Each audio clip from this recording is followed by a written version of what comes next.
more consistent basis, because I really believe, and I truly believe, when you put Gervonta Davis in fights where he's tested, he's gonna show you all of his skills. He's gonna show you every last tool in that toolbox, and he's gonna show you that he's one of the best fighters in the sport.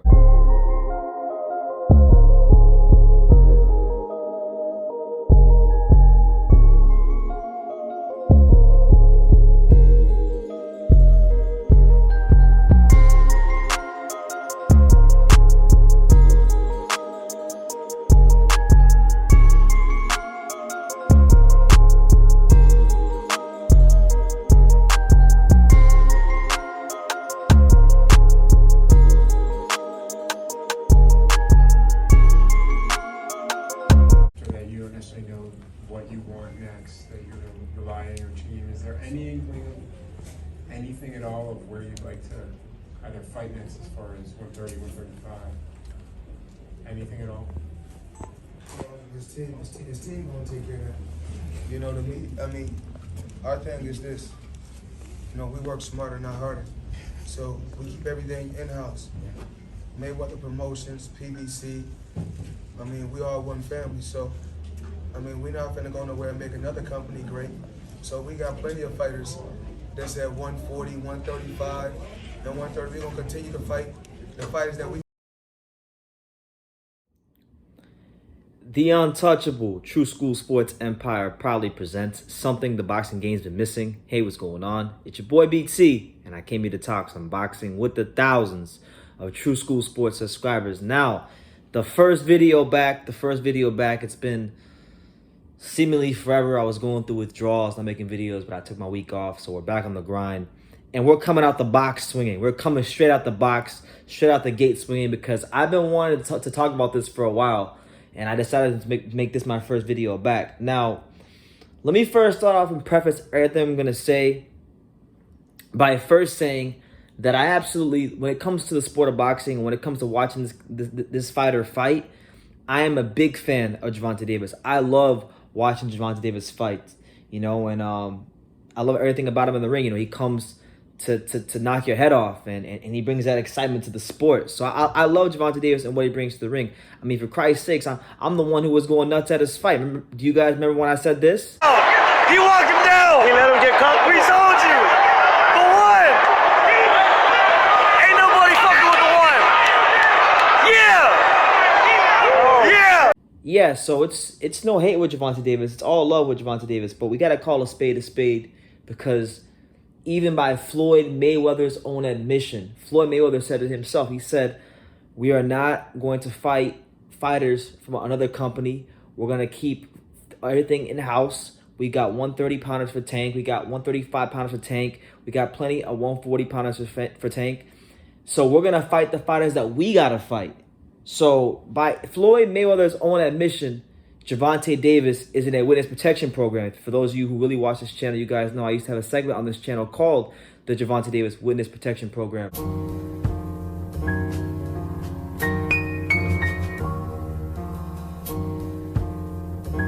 Another day. And I might start bringing it back if things don't get better. So Floyd has admitted that Gervonta Davis is in a witness protection program. You've got Leonard Ellerbe downplaying Josh Taylor, talking about Josh Taylor that doesn't sell, you know, only 100 people in the crowd at most know who knew Josh Taylor was when he in the crowd for Barrios and Tank. Just wanted to clear that part out about there was no disrespect to Taylor. It was just, again, I'm just saying that don't nobody know who the fuck he is in the United States. I'm just being honest. And there's no disrespect towards him, but just being honest. You know, and he's downplaying Josh Taylor. He's downplaying his achievements. He's downplaying his accomplishments because he doesn't want to put Gervonta Davis in a tough, risky fight. They're trying to protect the brand of Gervonta Davis. Now, I'm not going to get angry at Gervonta Davis because this is not his fault. Being in Las Vegas, seeing how the boxing business actually works has given me a different perspective and understanding of what goes on in boxing. So I'm not going to disrespect Gervonta Davis because ultimately, at the end of the day, he just fights the guys they put in front of him. And he's just a young man who's, you know, he matured into a man. You know, Gervonta Davis is a young guy from Baltimore who came from nothing, and he's trying to make some money for himself so he don't go back to somewhere like Baltimore. So I'm not going to hate on Gervonta Davis for getting money. I'm not gonna hate on Gervonta Davis for putting himself in the best position to succeed. But I feel like here on True School Sports and on YouTube, I have an obligation to everybody to tell the truth, and that's what we're gonna do. So look, Gervonta Davis is in a straight witness protection program, and it's been that way for his entire career. It doesn't mean that he's not a fantastic fighter. It doesn't mean that he's not an elite talent in the sport, because his amateur exploits tell you that he is that. The way he gets these guys out of there shows you that when they have actually put him in there with some tests, like Jose Pedraza, like in his most recent fight, Mario Barrios, even Gamboa to an extent was a test. He's passed them with flying colors. You see what I'm saying? So we can't fault Tank, but we have to be honest. He's in a witness protection program for boxing because, look, when you look at early in his career, okay, just to name, we'll just name a couple of opponents, and then we'll go from there. You look at early in his career when he fought Ricardo Nunez. That was a hometown fight, so obviously they're not gonna get somebody that's gonna beat him. They're gonna get him in they're gonna put an opponent in front of him that will allow Gervonta Davis to showcase his skills. It was a showcase fight. They fought Ricardo Nunez, a fighter from Panama with a very padded record. You can give him a pass because it was a hometown fight. Then he fought Jesus Cuellar, a 126-pounder that they brought up to 130, beating up on smaller opponents. They did the same thing with Hugo Ruiz. Hugo Ruiz, a 126-pounder who they brought up at 130, beating up on smaller opponents. He brought Leo Santa Cruz. I was at that fight. Really enjoyed it. But again, it's the same thing. A 126-pounder that you're bringing up to 130. The only 3 times in Tank's career that he's fought solid fighters, good fighters at their actual weight was the Pedraza fight, which I thought he looked sensational in. And I want to see more. I want to see these fights happen for him on a more consistent basis, because I really believe, and I truly believe, when you put Gervonta Davis in fights where he's tested, he's gonna show you all of his skills. He's gonna show you every last tool in that toolbox, and he's gonna show you that he's one of the best fighters in the sport. But Pedraza was one fight. You had what's his name? Gamboa. Now Gamboa wasn't his best performance. He didn't look that good in that fight, but he was still able to get the stoppage. So you got to give him credit for the result. And then Barrios, Mario Barrios, let's be real about Mario Barrios. Yes, he was bigger, and I give Tank credit for the win because he's moving up in weight. He's challenging a bigger guy, strong, sturdy, undefeated guy. But it was a calculated risk because let's have no qualms. Let there be no confusion. I think Barrios gave a great account of himself. Respect to the Warrior from San Antonio. But this is a guy in Barrios that early in his career, he fought that one dude from Central Asia. I can't remember his name right now. And a lot of people thought he lost to him. Mario Barrios may have had a trinket, but he was no world beater. He wasn't someone that was this great fighter, that people made him out to be. Now, it was a great matchup, and it turned out to be a very exciting fight, and I give the Mayweather Promotions credit, but he's not a great fighter. He's not this world beater that everybody made him out to be. That's why if you go back and you listen to a lot of people that were advocating for this fight when it got made, Barrios was someone that they had to talk up because Barrios had never proven himself on the world level. And Gervonta Davis is a world-class established fighter. He's got special things, special qualities about him. So, look, when I look at Gervonta Davis, I see everything great about boxing. We see a guy in Gervonta Davis that's hits hard, that brings that excitement, that gives the fans what they want to see.